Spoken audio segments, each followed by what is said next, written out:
السلام عليكم ورحمة الله وبركاته. ازيكم حبايبي؟ عاملين ايه؟ يا رب تكونوا بخير. النهاردة هنعمل مع بعض كيكة الشوكولاتة التحفة اللي قدامكم ديت. ان شاء الله هنعملها مع بعض بمكونات سهلة وبسيطة، والنتيجة روعة جدا. زي ما احنا متعودين هنقول اللهم صل وسلم وبارك عليك يا حبيبي يا رسول الله. هنبدأ في وصفتنا ونقول كوبايتنا هنا لازم كل الكوبايات يا جماعة تبقى قد بعضها، مش هقولها تاني، كل مرة في فيديوهات الكيك بقول نفس الكلام. معايا كوباية كيك، كوباية زيت، معايا كوباية لبن، معايا كوباية سكر، معايا 3 بيضات، معايا فانيليا سايلة او بودر، معايا 4 5 معالق كاكاو غير محلى خام، ومعلقة نسكافيه اللي هو من غير اضافات، يعني نسكافيه جولد من غير اضافات. بحط كل المكونات اللي انتوا شفتوها ديت معايا في قلب شفشق الخلاط. انا تملي احب الكيك بتاعي اعمله في شفشق الخلاط، واللي متابعني واللي معايا عارف كده كويس جدا النتيجة بتبقى روعة خالص يعني. بنسهل على نفسنا كل حاجة.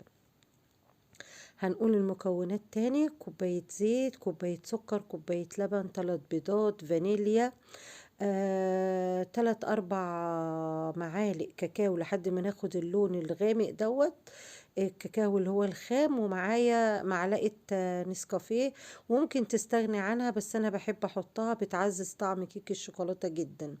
ومعايا كانت دقيق، 2.5 كوباية دقيق من نفس الكوباية، ومعايا معلقة كبيرة بيكنج باودر، ومعايا رشة ملح، ومعايا معلقة خل. ضفت المكونات السايلة وبعد كده نزلت بالمكونات الجافة زي ما انتوا شفتوا. وبعد كده المفعول بقى والمكون الأساسي والرئيسي للكيكة دي عشان تطلع معاكم بقى زي الجاتو كده: كوباية مية مغلية بتفضلي تضيفيها حبة حبة لحد ما القوام يبقى معاكي انسيابي وجميل جدا. خلاص، وبنروح حاطينها في البايركس بتاعنا او الصينيه المدهونه والمرشوشه، وبعد كده نحطها في الفرن الوالع مسبقا على درجه حراره 180. هنا انا هبتدي اعمل صوص الشوكولاته اللي انا هحطه على الوش. حطيت نص كوبايه سكر على نص كوبايه لبن على 3 4 معالق برضو كاكاو، وضربتهم جامد في الخلاط. وبعد كده معايا نص كوبايه الزيت بضيفها حبه بحبه لحد ما اخد القوام اللي قدامكم ده. انصاص هنا، انصاص نص كوباية زيت، نص كوباية سكر، نص كوباية لبن، 3 4 معالق كاكاو لحد ما يدينا لون صوص الشوكولاتة الدوت. وبرضو انا ضفت على صوص الشوكولاتة برضو معلقة صغيرة نسكافيه. وما شفتونيش انا بقى هنا خدت عملت ايه بالشفشق الخلاط التشريبه دي.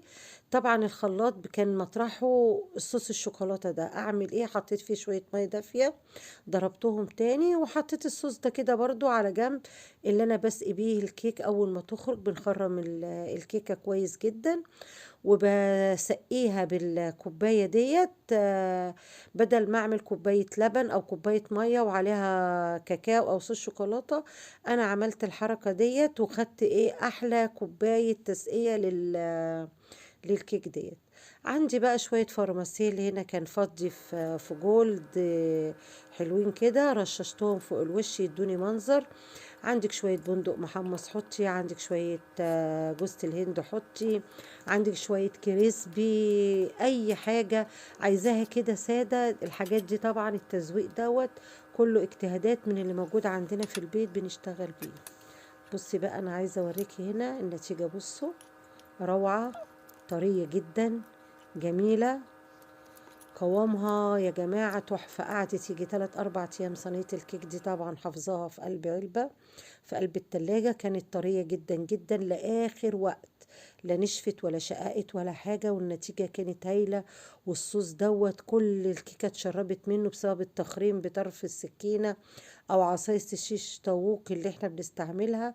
بصوا، عايزة اقول لكم بصوا الصوص نزل انسيابي وجميل ازاي. جربوها، ولو وصلتي معايا لحد هنا اعملي لايك ما تنسيش. وكنت بوريكم الكيكه مفتحه ازاي ونتيجتها روعه. يلا هقول لكم ايه: السلام عليكم ورحمه الله وبركاته، وانتظروني ان شاء الله في وصفات حلوه كتير.